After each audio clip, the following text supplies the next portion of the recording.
Minister, thanks very much for joining us at Asia House. Looking ahead to a post-Brexit UK, what are the priorities for you in trade deals with Asia? Well, I think what we, in the first and foremost priorities are to ensure that we get a smooth transition from any existing trade deals which we enjoy as a result of our European Union membership and the situation we will find ourselves in when we're no longer part of the EU. So we're looking to do transitional deals with those countries that we already enjoy those deals, and that will essentially be a carryover of an existing EU, third country bilateral deal, and that'll carry over, and that applies to the whole of the rest of the world. But as far as we're concerned, there are huge opportunities that are out there, and there are countries which we now have engaged in conversation with in terms of looking at where a future trade deal might go, and those are countries like Japan, South Korea, China, and of course India, and plus others in the region, Australia as well. And those sort of much more bigger strategic opportunities are ones that we need to start working on now. We don't anticipate that they'll be done swiftly and overnight, because we're talking about something which is very complicated economies trying to work together to find an opportunity going forward. But we see that these opportunities out there are absolutely tremendous. Nearly half of the global economy is going to come from the Asia Pacific region in the not too distant future, and I think that this is something which we are acutely aware of, that the opportunities for the future lie in that part of the world. Can we touch on the transitional deals, or transitioning the existing EU FTAs into UK FTAs? That sounds like a fantastic idea, but I'd imagine it's much more complex than that, and we've heard several different views at Asia House on that, from Liam Fox saying on the stroke of midnight on Brexit, we'll roll them over. Yeah. Others saying it's another year or two of negotiation. Where do you fall on that? It depends on what you're trying to achieve with each deal. Now, in the simplest sense, what we want to do is take exactly the relationship we have with that country and roll it over. And to that extent, Liam Fox is absolutely right. All of us are working to make sure that there is no discontinuity of a relationship we have with another country, because at the end of the day, it will affect those businesses that are doing business with those countries, and we must do everything we can to avoid that discontinuity. However, many countries are coming back to us across the world who are incredibly keen to do trade deals with the UK. They see this as a massive opportunity. So to a certain extent, some people are coming back and saying, look, actually we've got this trade deal, but we think we can do a better trade deal with the UK than the one we've got with the EU. Can we engage in that type of conversation now? And what we have to do is look at our ability to be able to handle all of this. We've got an awful lot of stuff we've got to catch up on, and sometimes we just can't, reach out to the extent that other countries would like us to do. And we've increased our resources to 450 or so trade negotiators, having come from about 45. So our capacity is much, much bigger. But it's worth bearing in mind that a country like America, that has been an independent country, sort of outside anything like the EU, and been doing its own trade deals, only ever does really sort of 3 trade deals at any given time. So it takes, they can be quite engrossed. We've potentially got 40 to do. Yeah. So what we're very keen to do is to make sure that everybody that we enjoy these existing bilateral deals with through the European Union understand that the most important thing to do is to have business continuity the day we are no longer part of those EU bilateral trade deals. And that's the most important thing. So all our efforts are being made to achieve exactly that. And then we are very keen to engage in longer term talks to see whether there are certain areas where we can modify those trade deals to become more relevant to, for example, a UK South Korea deal as opposed to an EU South Korea deal, because there are certain things about the obviously the European Union which will be included which just aren't relevant to us. It could be olive oil production. It just isn't relevant to us because we don't produce any olive oil.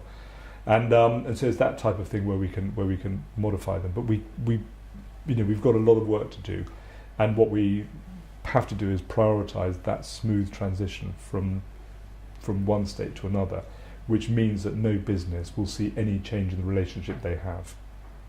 The UK has often been seen as an entry point to Europe, and hence the concern internationally about Britain leaving the EU. But we were speaking earlier about possible way you might approach new trade deals, making the UK a jumping off point for other parts of the world. Can you tell us a bit more about your thinking there? Yes, absolutely. I mean, what I'm sensing as I travel the world and meet businesses is that businesses in other parts of the world, so outside the European Union, are now looking at the UK as an opportunity for a base where they can get better, almost more favourable relationships with other countries than they perhaps could do in their own country. So, for example, I was in the US in the last 4 or 5 weeks or so, and one or two businesses mentioned to me that they were looking very carefully at the relationships that the UK would build, for example, with a country like India or perhaps China or Japan, because it's entirely possible that we could create a better trade deal with those countries than the US currently enjoys. And as a result of that, those businesses are asking themselves the question, well, look, we used to come to the UK because it gave us access to the single market, and that's the best place to be, and hopefully we'll be able to continue with that. But they're now looking at us and saying, actually, how's the UK going to give us better access to other markets that are outside the European Union, where perhaps it's better than the existing deal that they enjoy in their own domestic country? And this is something which we need to look at very closely, because we can certainly maintain the standards that we want. We can certainly maintain the regulations around exports and product standards, but at the same time create a better opportunity for businesses from other countries around the world to enjoy new relationships with third-party countries. And that's something which is I see as a tremendous opportunity for the UK going forward. You've recently been in South Korea and Malaysia. What was the take there on Brexit and the enthusiasm for trading with UK going forward? Well, in both cases, it was very, very enthusiastic. I mean, when I was in both countries, we were involved in, I was involved in deals that have been done. In Korea, it was for autonomous vehicles to one of the provinces, and in Kuala Lumpur, it was an education piece that had been set up. And very much the sense I'm getting is that people in that part of the world are very, very keen to do trade with the UK for a whole host of different reasons. I mean, we are the 5th biggest economy on the planet, but we also have a very, very attractive brand. The British brand is synonymous with excellence and quality and prestige and that kind of stuff, and people are very much enthusiastic to get into that. But what was interesting was in Korea. There was, the Brexit word hardly came up at all. It was extraordinary. I mean, as we travel around the world, people come along and sort of say, what about Brexit? How's it going? What's going on with the negotiations and stuff. Actually, Korea there was none of that at all. It was very much about how do we carry on doing business with you? How do we do more business with you? How do we get access to your your research capabilities, your intellectual achievements, all this kind of stuff. And it was a very positive sort of fresh, if you like, approach that wasn't sort of completely bogged down with talking about Brexit. Malaysia, clearly they're interested in what's going on with Brexit, as indeed many other countries are. But I sense that the tone has changed, just generally speaking, very much over the last year. That people aren't pulling their hair out about worries about Brexit. People are looking at the UK for the opportunities that Brexit presents, and that's a definite change in tone. It was certainly the case in Malaysia, and certainly the case in Korea. Now, you're Minister for Investment, and that includes inbound investment, but also outbound investment. There's been a focus previously on inbound investment, and it has been healthy recently, possibly partly because of the drop in the pound. What's your take on outbound investment? What's your plans for encouraging it, and do you see it as an opportunity or a threat? Well, just very quickly on the inbound investment. I mean, actually, we saw a record year last year as in terms of the number of inbound projects, which is very, very interesting.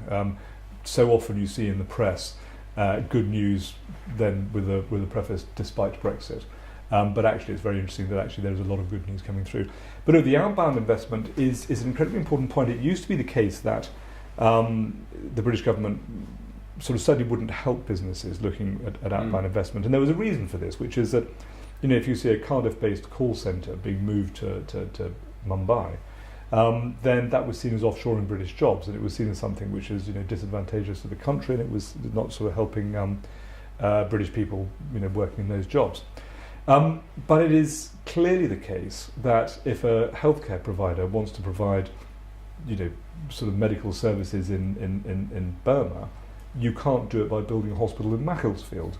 if you're EY and you want to set up a regional headquarters, you want to take advantage of the growth in ASEAN, there's no way you can do it in Arlington. You've got to be out there. So this idea that we were sort of refusing to help businesses that wanted to make investments overseas was, when you think about it, absolutely crazy. I mean, although on the current account there is a negative hit because of that investment going out overseas, the investment generates revenue, and that comes back into the UK.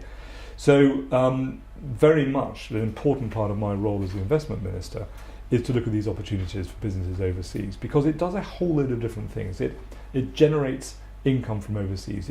It builds market share for British businesses.